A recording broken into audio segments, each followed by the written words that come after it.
So let's go through some of these examples here. Number one, first thing you have to do, we're going to go through the same sequence each time to make sure that you understand it here. But the first thing you have to do is A. You have to decide if each particle has either a charge or oppositely charged sides. So it's all about charge here. Or has no charge because it's a plain old atom, or it's nonpolar. So let's look at this example here. We've got this Na with a plus sign in the middle, and we've got some of these water molecules surrounding it. So we want to see, is there an intermolecular force? Is there an attraction between this particle, the sodium ion, and this water molecule, or this water molecule, or this water molecule? Between the neighbors, basically. So the first thing we look at are the individual particles. So let's first look at water. Water, you got to get familiar with. You should be able to do this in your sleep soon. Water has polar bonds. Hydrogen 2.1, oxygen 3.5. Oxygen's a big bully, pulls the electrons away, pulls the ice cream away from this poor little penguin, from these poor little hydrogens. So the electrons go and hang out up near the top of the molecule. That makes the top negative and makes the bottom, where the penguins are, positive. This is polar, just like a battery. So water are polar molecules. Now, over here, we have a sodium ion, not an atom. We have an ion. Ions have charge, and we know what charge it is because sodium's in group 1 makes a +1 charge. So that means it's going to be positive. So if we put a sodium in with some water, the question is, do they interact? So first thing we did was found out that yes, we have an ion with a charge. Here, it's positive. And we have polar molecules, water molecules, have oppositely charged sides. So that's the first thing you do. The next thing you do is recognize that intermolecular forces, IMF, will exist between neighboring particles if the two neighbors have oppositely charged sides. So if you look at our picture here, it's a little bit more colorful than this picture that we originally drew, but now we know that water has positive and negative sides, and sodium's just positive. So we have a negative oxygen right up against a positive sodium. Negative next to positive. They're attracted. Yes, this is an intermolecular attraction, a force pulling them together. So we know, yes, there's an intermolecular attraction. Once we know that, we then decide, how do we name it? What kind is it? So the easiest way to do this is just look. Do you have an ion? If you have an ion in there, then we call it an ion-dipole. If there's no ion, don't call it an ion-dipole.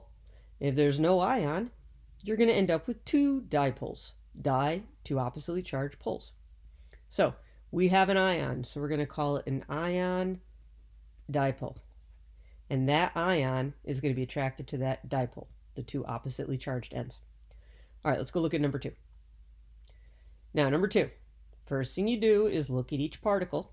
This is going to get faster and faster here. Look at each particle and decide, are there charges? It's all about charges.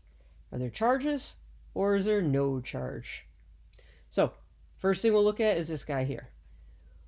We figure out the En value for hydrogen, for carbon, for nitrogen. We recognize that the electrons are moving all the way to the right because here's the strong guy, the 3.0, pulls the electrons away from everybody else over here. So the electrons are heading to the right, over here. That makes this side negative, the other side positive. This is a dipole. Why? Because it has two different poles. All right, now the other particle here is NCl3. Now, in order to make a determination if it has got charges or not, you have to go through the whole process. Figure out the En values, 3.0s, 3.0s. Recognize that they're even. Those are nonpolar. They share electrons evenly. So there's no charge here. It's all gray. It's a nonpolar. So you have a polar molecule and a nonpolar molecule. This is like trying to attract a magnet to a piece of paper or to a rubber band. Here's your magnet. It's looking at this rubber band or this straw or this piece of paper and saying, I can't do anything with you. You don't have a charge. I'm not attracted to you. So is there an intermolecular attraction? No. And if there isn't an attraction between this particle and this particle, then you don't name it because there isn't an intermolecular force. So just leave that part blank. Number 3, we have two of the same here. Well, we got to figure out what the same is.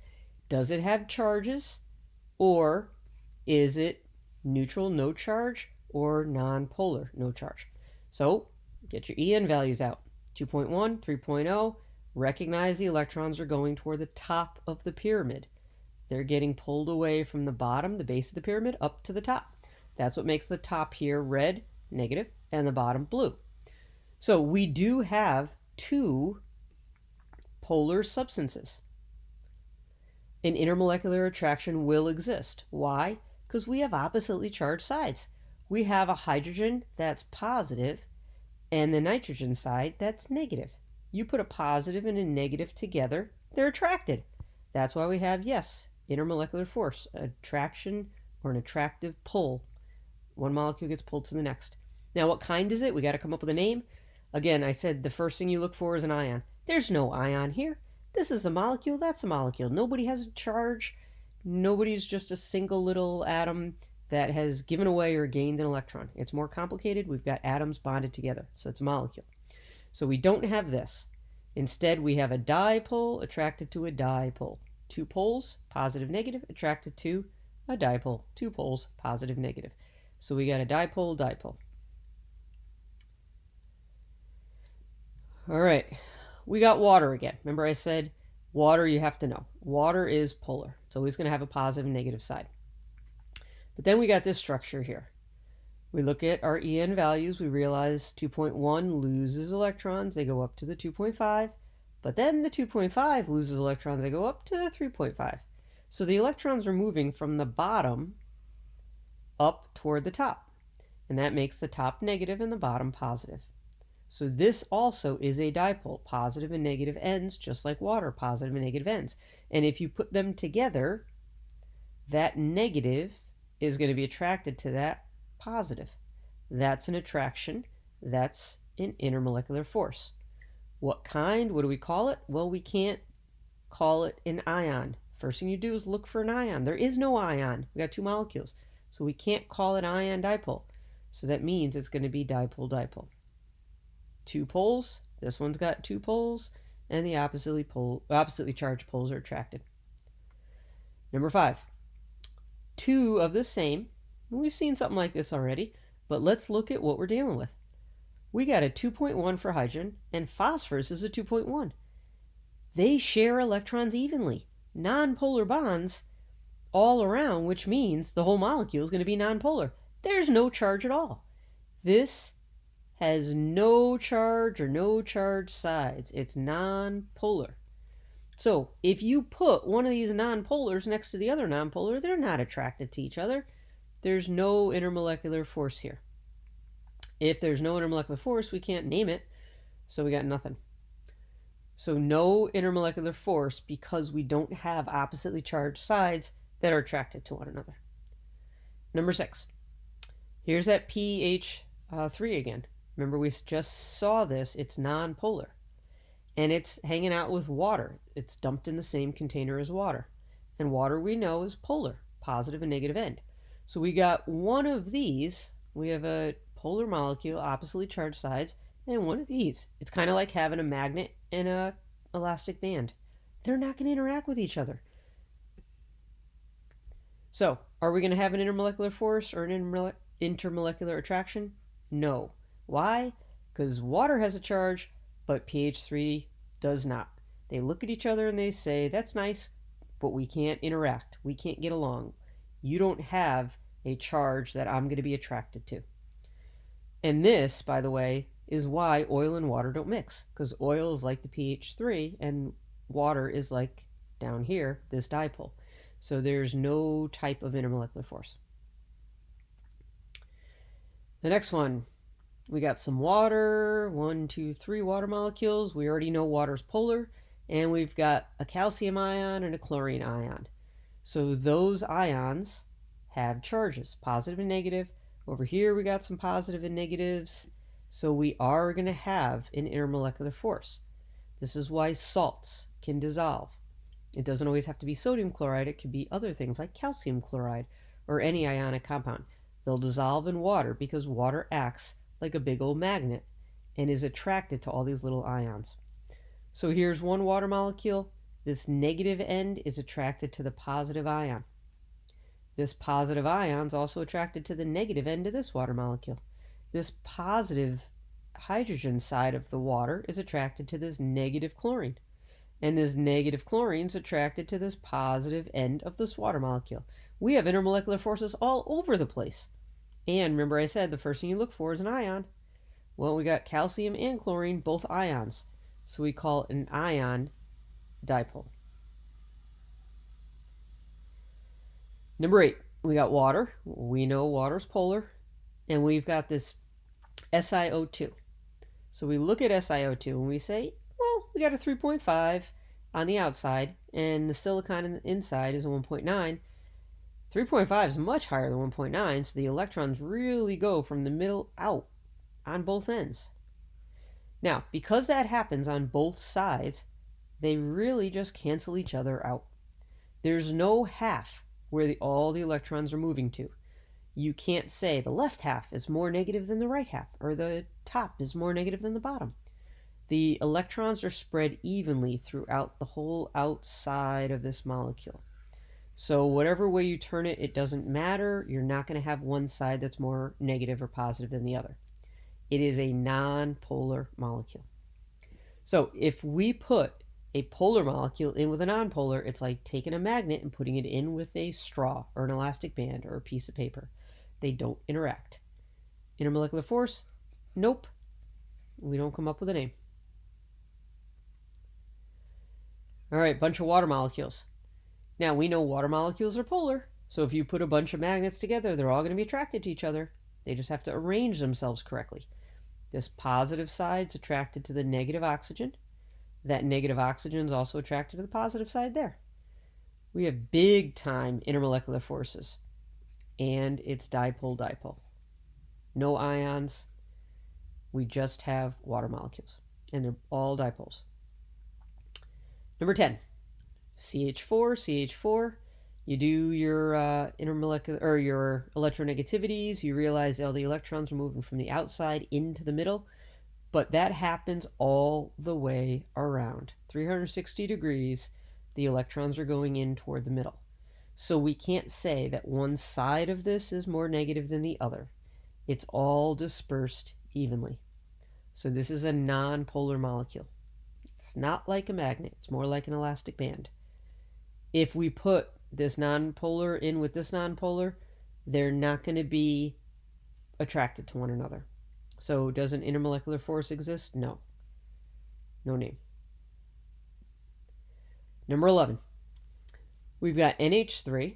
So let's look at NH3. The H's lose the electrons. They go up to the top. I'll draw a little line here. Remember, this is a pyramid.